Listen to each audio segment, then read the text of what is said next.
Está começando nessa terça-feira mais uma edição calorosa do Todo Seu. E com as temperaturas lá em cima.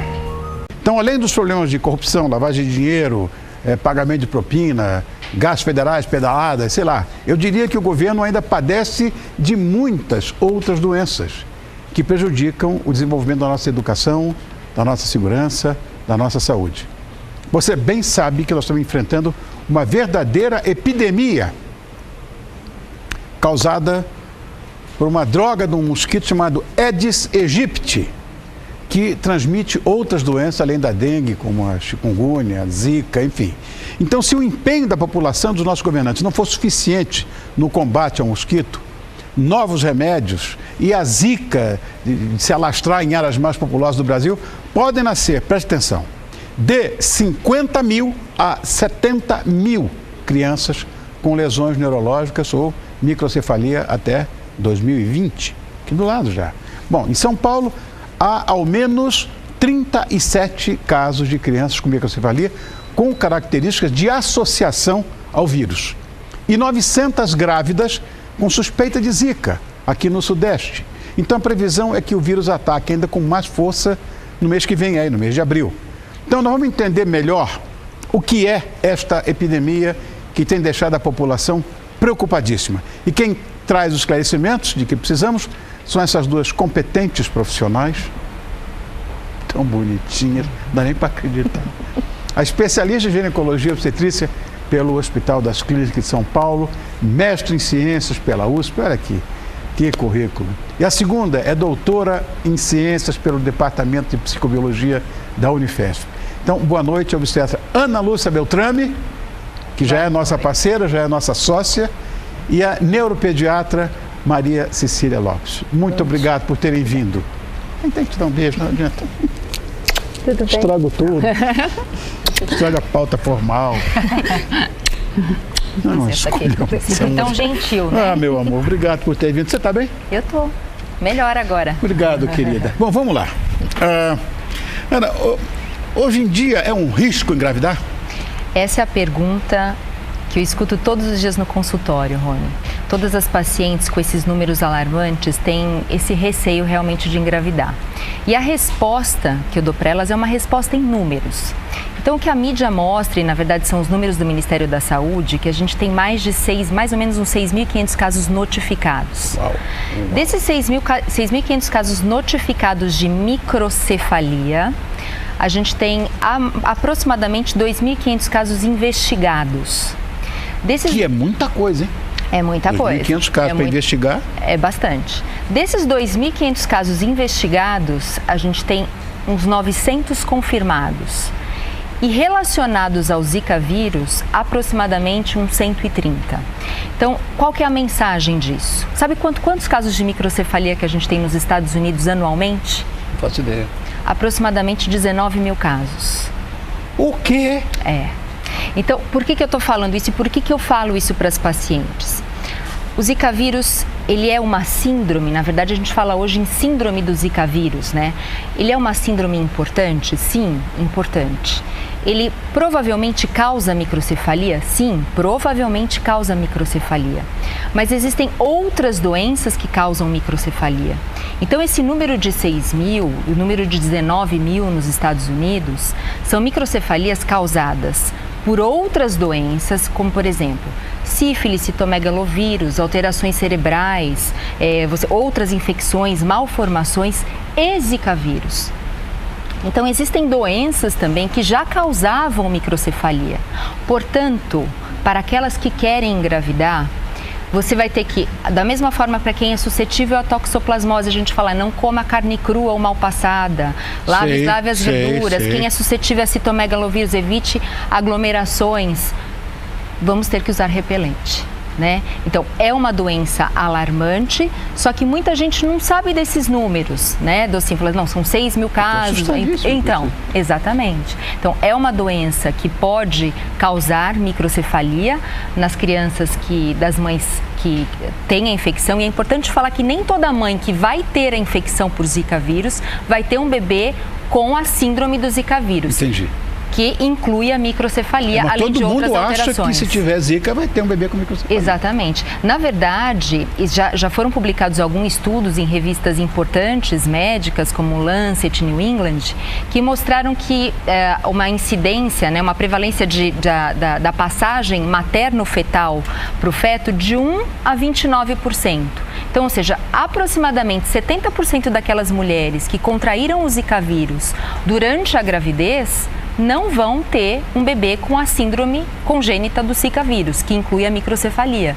Então, correto, não necessariamente vai ter uma criança com problema. Correto. Marcília, uma coisa que eu queria perguntar, né? Eu acho que todo mundo quer saber disso. Em quais aspectos a microcefalia pode interferir no desenvolvimento da criança, de uma forma mais assim, maior, holística mesmo? Eu acho que a gente começou Ela cresce com sequela?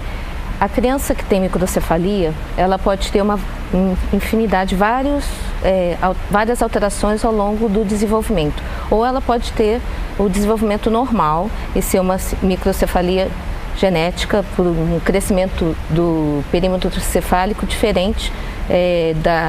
Geralmente a gente tem famílias que têm um crescimento diferenciado e pode ser que não tenha nenhuma sequela neurológica. A grande questão é você definir o que é a prevenção, o diagnóstico e o tratamento. Quando a gente fala de uma associação do Zika vírus com a evolução para a microcefalia, a gente já está falando de um diagnóstico patológico, mas a gente está diante de uma epidemia, então a gente tem realmente muitos casos de Zika acontecendo em toda a população e que 80% dos casos são assintomáticos. E aí a gente vai ter que definir dados mais epidemiológicos para saber como é que a gente vai traçar medidas de prevenção e de orientação, que por isso que é muito importante estarmos discutindo esse assunto com seriedade, porque tem realmente uma preocupação. Claro. E a gente vai ter, então, mães que são positivas para Zika vírus e não vão estar com a passagem, como a doutora Ana Lúcia falou, que não vai passar para o feto. Então, na verdade, o recém-nascido vai estar lá em desenvolvimento, aí vai depender do tempo gestacional, primeiro trimestre, segundo trimestre, terceiro trimestre, que é o mesmo raciocínio que nós temos para as infecções congênitas, como se falou, e também com os entorpecentes. Esse aumento de microcefalia, por exemplo, nos Estados Unidos, nós temos muitas gestações de adolescentes e tem um uso abusivo de entorpecentes, de estimulantes, de medicamentos, que a gente sabe que dentro de cada população e dentro de cada país, a gente tem o controle das patologias, o Centro de Diagnóstico de Doenças, e o reforço que a gente tem aqui no Brasil é que a Organização Mundial de Saúde está empenhada em acompanhar esses casos, porque o surto não é aqui só no Brasil. A gente teve um surto de associação da microcefalia com o Zika vírus na Polinésia Francesa. E o nosso vírus é 99,8% igual ao da Polinésia Francesa. Provavelmente entrou na Copa das Confederações antes, inclusive, da própria Copa do Mundo. E a gente, geneticamente, nós como na população brasileira, não estávamos dispostos, não estávamos ainda seguros imunologicamente para o contato. Por isso que alastrou, porque nós temos o problema com a Aedes aegypti, com o nosso grande investimento, grande vetor, que a gente tem que reforçar na prevenção. Você falou inicialmente, eu devo entender que existem níveis de intensidade da microcefalia ou não? Sim, na verdade tem essa questão dela ser leve, de não ter uma repercussão de sequela, aí vai depender da sequela que o paciente tem. Aí, no caso, a grande questão é se esse acometimento foi logo no primeiro trimestre, aí a gente vai ter muitas alterações, pode ser tanto defeito de migração neuronal, nós podemos ter até ventriculomegalia, apesar do crescimento da cabeça da criança, do perímetro cefálico não ser suficiente, mas tem alterações dentro da parte cerebral para dar essas malformações. E eu acho que é importante a gente falar, Maria, que assim, hoje as mães, elas vêm fazer ultrassom, em vez de perguntar, deixa eu ver a carinha do bebê, deixa eu ver. É isso que eu ia te perguntar agora. Doutora, qual que é o tamanho da cabeça? Doutora, qual o tamanho da cabeça? Na verdade, o perímetro cefálico, que é o tamanho da cabeça, é uma medida de rastreamento. Mas veja, a microcefalia causada pelo Zika vírus, a causa dessa diminuição do perímetro cefálico da cabeça é por uma destruição do cérebro. Então, não é só a medida da cabeça. Então, o vírus do Zika, ele tem um tropismo, na verdade, ele gosta do tecido cerebral. Ele vai lá no tecido cerebral, no tecido ocular, porque essas crianças têm um acometimento também da parte dos olhos, da visão, e destrói. Então, não é só a medida da cabeça, existem outros sinais ultrassonográficos e pós-natais que fazem parte dessa síndrome. A microcefalia é só um desses sinais. Então, existem outras comemorativos que fazem parte da síndrome da Zika congênita. Eu até entendo esse nível de ansiedade dessas mães, né? Em querer saber o tamanho da cabeça. Tudo bem, mas existe, na verdade, um período da gravidez em que é detectável, há algum exame específico de acordo com, sei lá, com o número de semanas da gravidez? Nossa grande dificuldade hoje em dia de traçar o perfil, a história, né, epidemiológica da doença é realmente assim o diagnóstico preciso.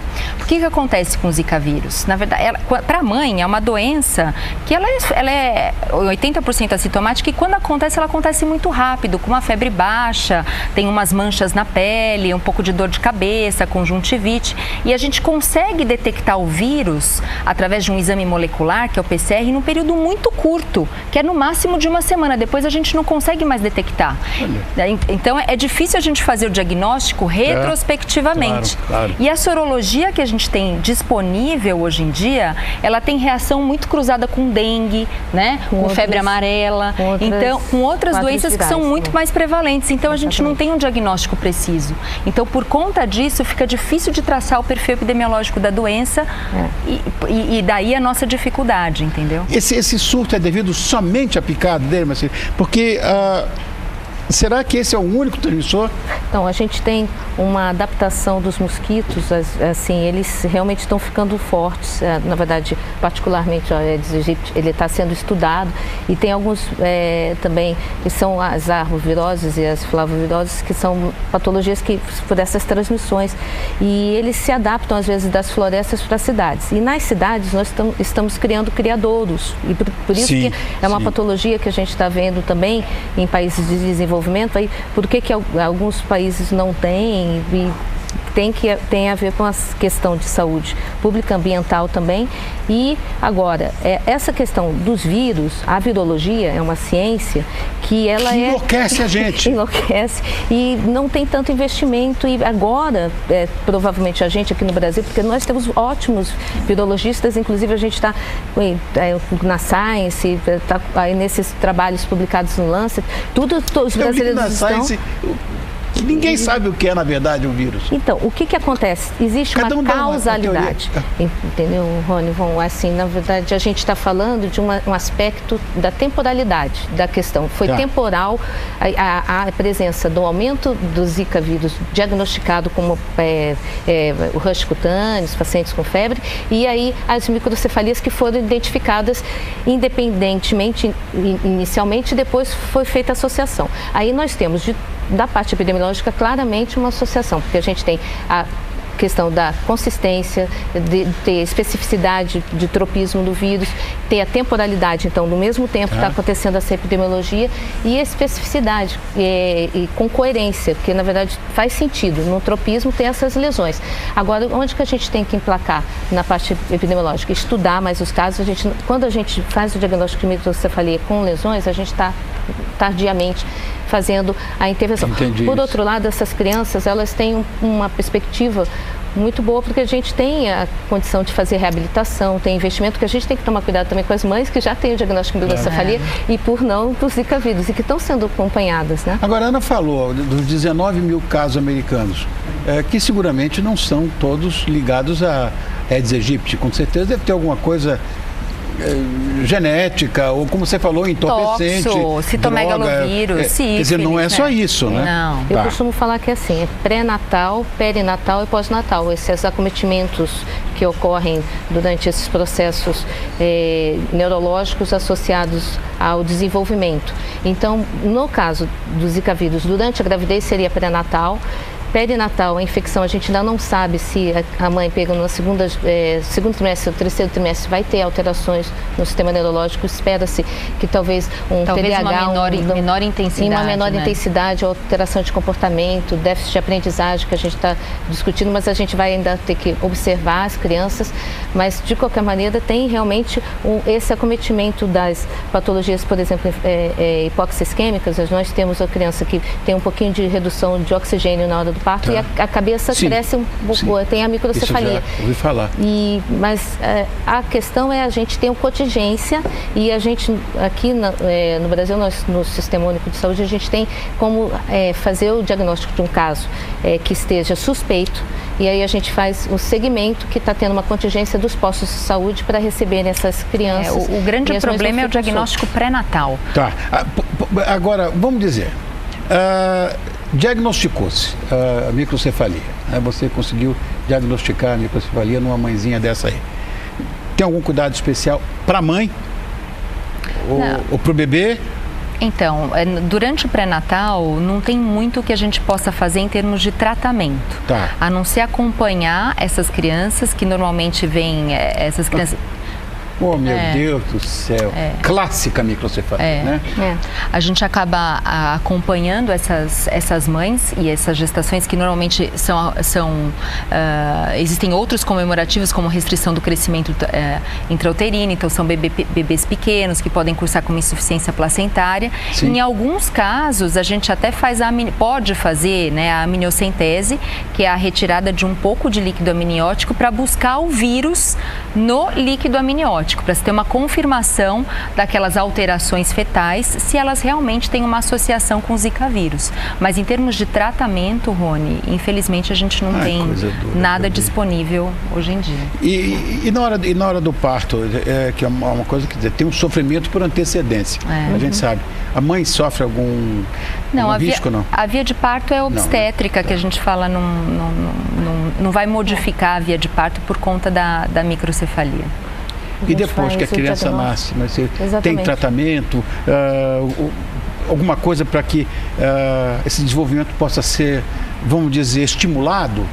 Desde o início, assim, por exemplo, tem um diagnóstico pré-natal, que a gente já sabe que tem uma microcefalia, e a gente já vai medir o perímetro cefálico na sala de parto, e esse caso, então, vai ser encaminhado para uma clínica especializada que envolve neuropediatras e reabilitação com fisioterapeutas, fonoaudiólogos e a parte oftalmológica também, e do desenvolvimento da audição. Ninguém fala nessa parte oftalmológica, ninguém fala. Então, esse é o problema, se fala só da microcefalia, é um conjunto de sinais e sintomas, Rony. Então, além da microcefalia, existem outras coisas, comprometimento de membros, a parte ocular. Que a gente está diante da situação que é muito frequente, Zika vírus, dentro, como a gente tem o dengue, né, o vírus da dengue, dando também acometimento. E aí, o que a gente está fazendo? O fato é que, dentro desses pacientes sintomáticos, as malformações acabam acontecendo, porque você, quando tem uma contingência, uma doença muito frequente, você acaba aumentando o espectro dessas patologias, que aí está englobando. Mas no Hospital São Paulo, no Instituto da Visão, eles estão fazendo também os acompanhamentos dessas crianças. Então, de uma certa forma, Ronivon, a gente está se preparando para receber essas crianças e dar todo esse suporte para essas mães que têm um diagnóstico de microcefalia. Bom, eu acho que eu tenho que agradecer muito a vocês duas.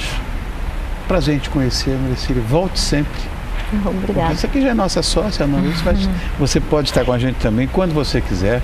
Eu quero agradecer muito a presença das doutoras Ana Lúcia Beltrame, nossa sócia e colaboradora, e a Maria Cecília Lopes, a quem eu vou perguntar o que você quer dizer. Eu quero dizer que a microcefalia não é o final do mundo, pode ser o início de um novo mundo para uma família que tem o diagnóstico de uma criança com alguma alteração neurológica. Então, assim, o que eu acho que é um novo começo para a gente, falando tendo uma visão de perspectiva otimista, é que a gente tem que realmente prevenir a doença, controlar, no caso, o mosquito. Temos que ter ações, as crianças estão sendo envolvidas, como neuropediatra nas escolas, falando assim sobre a prevenção, é muito importante. Obrigado, querida. Obrigado. Sempre um prazer. Obrigado, meu amor. É hora de um intervalo comercial para você caprichar no repelente. Só bobagem, meu Deus do céu. A gente volta rapidinho com o jantar que vai espantar algo tão chato quanto o mosquito. Sua fome. Eu volto no Zap, me espera.